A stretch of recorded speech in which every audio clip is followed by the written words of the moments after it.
Hello दोस्तों, welcome back to your own channel doctor agri business. कैसे हैं आप सब लोग? उम्मीद करता हूं स्वस्थ होंगे, मस्त होंगे। Agriculture finance and corporation course के इस वीडियो लेक्चर सीरीज में आपका बहुत बहुत स्वागत है। आज हम जो है बहुत ही महत्वपूर्ण टॉपिक पे डिस्कस करने जा रहे हैं और टॉपिक का नाम है प्रिंसिपल्स ऑफ कॉर्पोरेशन। हमारे पिछले वीडियो में हमने डिस्कस किया था कि what is corporation, what are the different definition of corporations, what is the motive of corporation, what are the objectives, what are the benefits। ये सारी चीजें हमने पिछले वीडियोस में डिस्कस किए हैं। अगर वीडियो को आपने देखा नहीं तो एक बार वॉच कर लेना है। और इस पर्टिकुलर वीडियो में हम डिफरेंट प्रिंसिपल्स ऑफ कॉर्पोरेशन को डिस्कस करेंगे कि जो कोऑपरेटिव ऑर्गेनाइजेशन होता है या कोऑपरेटिव सोसाइटी होता है वो कौन कौन से प्रिंसिपल को फॉलो करता है, कौन कौन से प्रिंसिपल्स पे बेस्ड होता है। ठीक है, कौन से प्रिंसिपल्स, यूनिवर्सल प्रिंसिपल्स पे वो बेस्ड होता है। उन सारे प्रिंसिपल्स को हम इस पर्टिकुलर वीडियो में जानेंगे। और ये प्रिंसिपल इसलिए भी ज़्यादा इम्पोर्टेंट है कि इन प्रिंसिपल को अगर हम फॉलो करते हैं एज ए कोऑपरेटिव एडमिनिस्ट्रेटर तो हमारा जो सोसाइटी है, जो हमारा जो ऑर्गेनाइजेशन है वो सक्सेसफुल हो सकता है। तो जो basic universal principles for corporation है वो यहाँ पे हम डिस्कस करेंगे। यहाँ पे हम एक चीज और बता देना चाहता हूँ एज ए डिस्क्लेमर कि कई जगह पे आपको 7 प्रिंसिपल मिलेंगे, कई जगह पे 8 मिलेंगे, कई जगह पे 10 मिलेंगे। तो ऐसा कोई फिक्स को नहीं है, अलग अलग लोगों ने अलग अलग तरीके से दिया है। लेकिन फिर भी हम जो है ऐसे कुछ यूनिवर्सल फैक्ट, यूनिवर्सल प्रिंसिपल जो है यहाँ डिस्कस करने जा रहे हैं जो आपको बहुत ज़्यादा जानना ज़रूरी है। तो वो प्रिंसिपल्स क्या क्या है, let's have a look on that particular principles. First principle है open and voluntary membership. Second is democratic member control.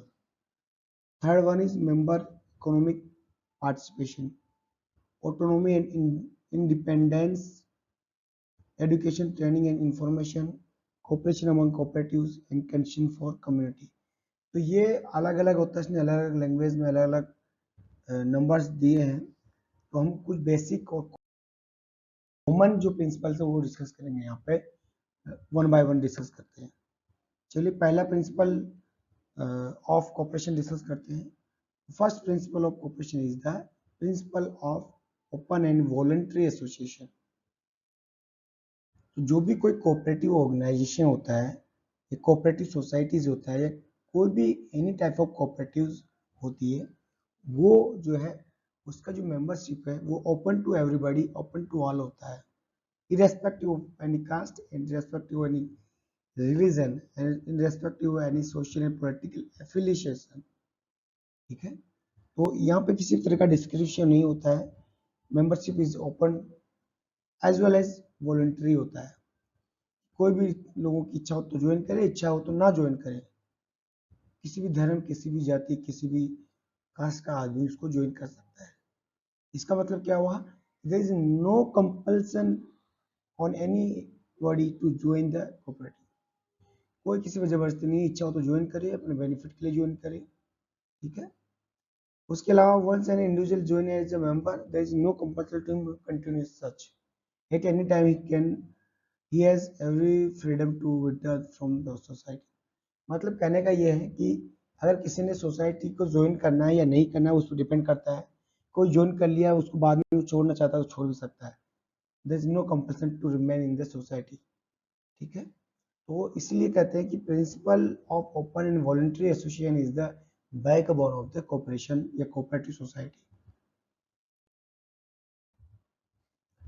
Another principle is a principle of democratic organization.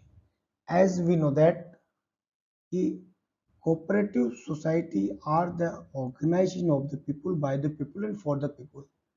लोगों का लोगों के द्वारा लोगों के लिए ही ऑर्गेनाइजेशन होता है। तो ये डेमोक्रेटिक प्रिंसिपल्स पे बेस्ड होता है। मतलब लोगों ही जो इसके मेंबर्स होते हैं, जो इसके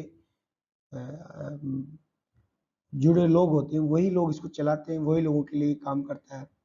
दूसरा कि यहाँ पे डेमोक्रेटिक प्रिंसिपल का मतलब है कि वन मैन वन वोट का प्रिंसिपल यहाँ पे लागू होता है।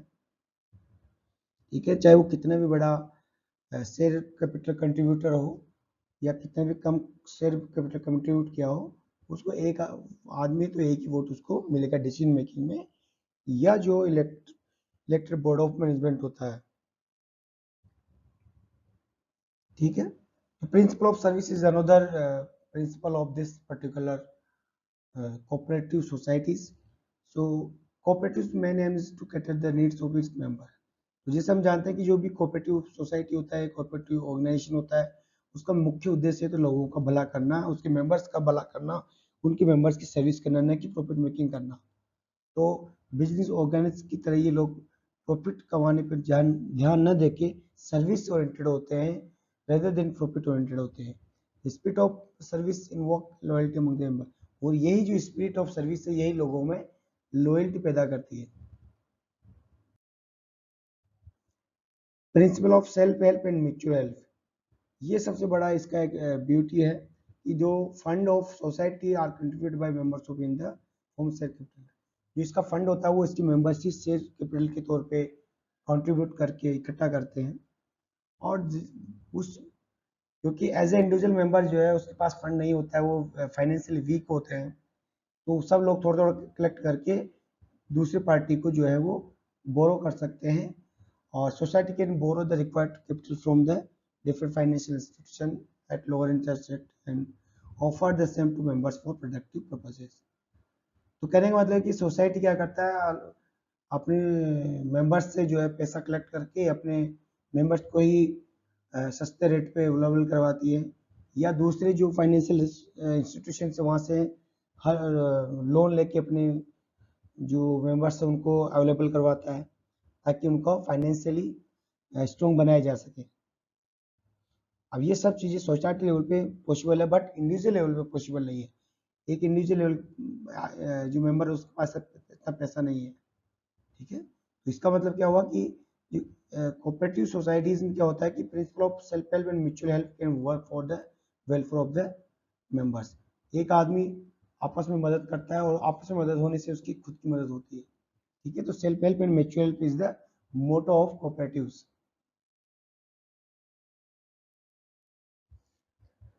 Next is principle of education.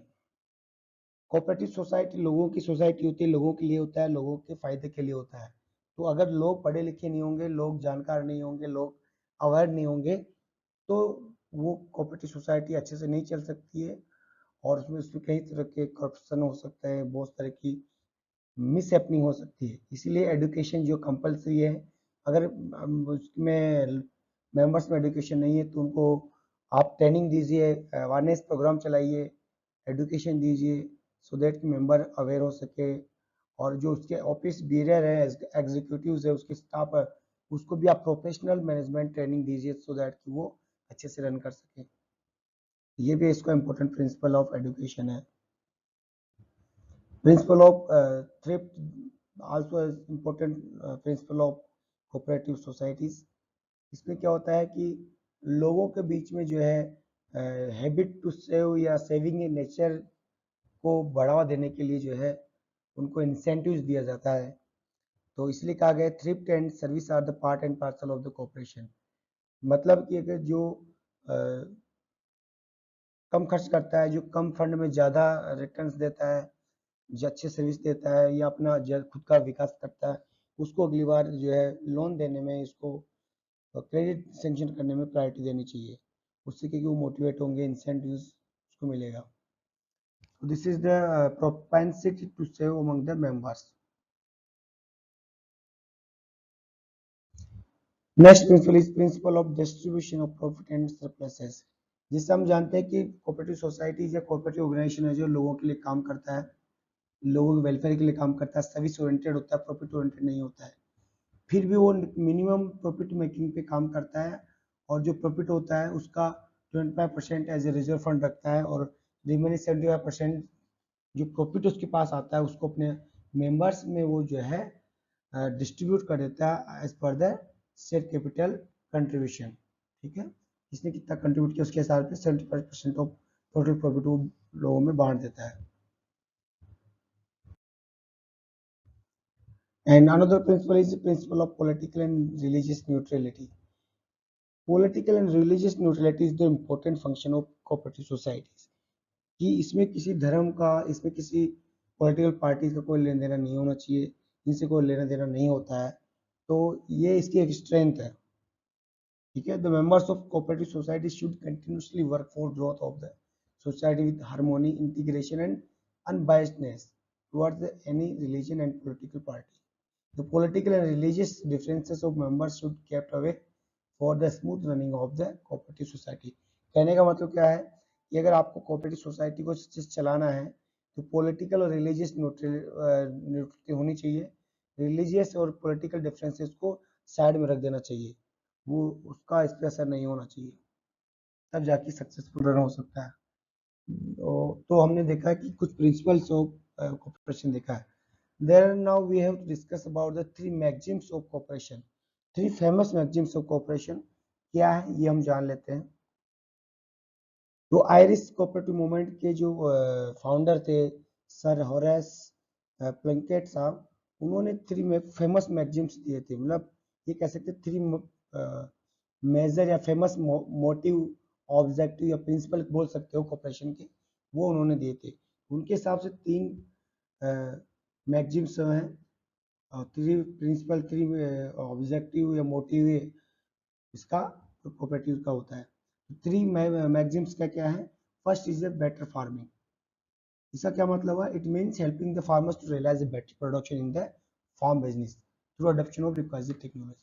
कहने का मतलब क्या है कि कोऑपरेटिव सोसाइटीज के थ्रू, कोऑपरेटिव ऑर्गेनाइजेशन के थ्रू लोगों को कृषि करने के लिए, उत्पादन को बढ़ाने के लिए, उनको अच्छी टेक्नोलॉजी अवेलेबल कराने के लिए लोन देना है, उनको मदद करना है। फार्मर्स का ऑब्जेक्टिव क्या है? High production, high productivity. और वो कब होगा? जब उसके पास रिसोर्सेज अवेलेबल होगा। तो कोऑपरेटिव सोसाइटी का मुख्य उद्देश्य यह है कि वो लोगों को अच्छी टेक्नोलॉजी, अच्छे रिसोर्सेज एडिक्वेट क्वांटिटी में सही समय पे अवेलेबल कराएं, जिससे कि उनका फार्मिंग बेटर बने। ये इसका पास्ट इंपॉर्टेंट मोटिव होता है। ठीक है, उसके अलावा बेटर बिजनेस। तो जब फार्मर्स अच्छी खेती करेगा, अच्छा प्रोडक्शन होगा, हाई प्रोडक्शन होगा, हाई प्रोडक्टिविटी होगा, तो डेफिनेटली फार्मर्स जो है बिजनेस करने की क्षमता होगी, बिजनेस करने की मूड में होगा, बिजनेस करने की कैपेबिलिटी में होगा। Farmers should get a better deal in buying the input as well as the disposing the product. तो कोऑपरेटिव का दूसरा जो मैगजीम्स है, ये दूसरा जो मोटिव है वो क्या है कि किसानों को बेटर बिजनेस अपॉर्चुनिटी देना है। बिजनेस अपॉर्चुनिटी कैसे? कि उनके लिए फार्म इनपुट सस्ते दाम पे, बढ़िया दाम पे खरीद सके, और साथ के साथ जो उसका फार्म प्रोड्यूस है उसको अच्छे से रीजनेबल प्राइसेस पे, गुड प्राइसेस पे, रेम्यूनेटिव प्राइसेस पे डिस्पोज कर सके, मार्केट में सेल कर सके। तो इसलिए ये भी जो है किसानों को बेटर बिजनेस अपॉर्चुनिटी देना भी इसका एक ऑब्जेक्टिव है। तो efforts of farmers will be fruitful only when an efficient marketing system is accessible to him. तो बेटर बिजनेस अपॉर्चुनिटी कब मिलेगी? जब उसको एक strong and efficient marketing system available हो, एक्सेसिबल हो। ठीक है, तो farmer as a group enjoy can enjoy better bargaining power when compare to individually. तो ये क्या है? इसके लिए आपको कोऑपरेटिव बेसिस पे बार्गेनिंग करना पड़ेगा, इंडिविजुअली तो आप उतना बार्गेनिंग नहीं कर पाएंगे। ठीक है, तो इसलिए cooperative should provide input needed by the farmers eight reasonable rates in arrange for disposal of produce at favourable prices. ये करना पड़ेगा कोऑपरेटिव सोसाइटीज को, जब जाके उसको बेटर बिजनेस अपॉर्चुनिटी मिल पाएगी। That is the objective of corporation या cooperative societies. और उसके बाद में जो थर्ड इंपॉर्टेंट फेमस मैगजीम जो है वो है बेटर लिविंग। तो अगर किसानों के पास अच्छा प्रोडक्शन हो रहा है, किसानों के पास प्रोडक्टिविटी अच्छी है, उसके पास एफिशिएंट मार्केटिंग सिस्टम है, वो अच्छी बेटर बिजनेस अपॉर्चुनिटीज को एक्सेस कर रहे हैं, एक्सेसिबल है, तो डेफिनेटली उनके लिविंग स्टैंडर्ड जो है बेटर होगा। और लिविंग स्टैंडर्ड बेटर होने के लिए क्या चाहिए? क्या चाहिए उनको? Consumer goods at reasonable prices मिलनी चाहिए। उनके जो क्वांटिटी ऑफ प्रोड्यूस है वो पूरा डिस्पोज होना चाहिए फेवरेबल प्राइसेस पे। उनकी मार्केटिंग ऑफ इनपुट्स या फार्म इनपुट्स वो एफिशिएंटली होना चाहिए सस्ते प्राइसेस पे। ठीक है, तो इस प्रकार हम कह सकते हैं कि cooperatives help in getting favourable prices to producer for their products and providing same product for consumer at reasonable prices. तो बेसिकली हम ये कह सकते हैं कि कोऑपरेटिव मूवमेंट्स के कोऑपरेटिव सोसाइटीज के 3 इंपॉर्टेंट फेमस मैगजीन से 3 मोटिव है। लोगों को बेटर फार्मिंग अवेलेबल करवाना, बेटर बिजनेस अपॉर्चुनिटी देना, मार्केटिंग सिस्टम और बेटर लिविंग स्टैंडर्ड प्रोवाइड करवाना। ठीक है, तो इस वीडियो में हमने अगर हम बात करें तो हमने कुछ प्रिंसिपल ऑफ कोऑपरेशन डिस्कस किए, उसको हम एक बार समराइज कर लेते हैं। फर्स्ट प्रिंसिपल था ओपन एंड वॉलंटरी मेंबरशिप है। Cooperative is the voluntary and non discriminatory. Democratic control मतलब each member receive one vote. members economic participation, members contribute and democratically control and financial resource of their cooperatives। लोगों का control होता है, लोगों के द्वारा ही उसको चलाया जाता है, लोगों को ही बेनिफिट होता है फिर लास्ट में। Continuous education, cooperation among cooperatives, pension for community, cooperative works for sustainable development for their communities through policy accepted by their members। These are the important principles of cooperation। कुछ questions भी है इसमें बनते हैं कि what are the 7 principle of cooperation, what are 10 principle of cooperation भी हो सकता है।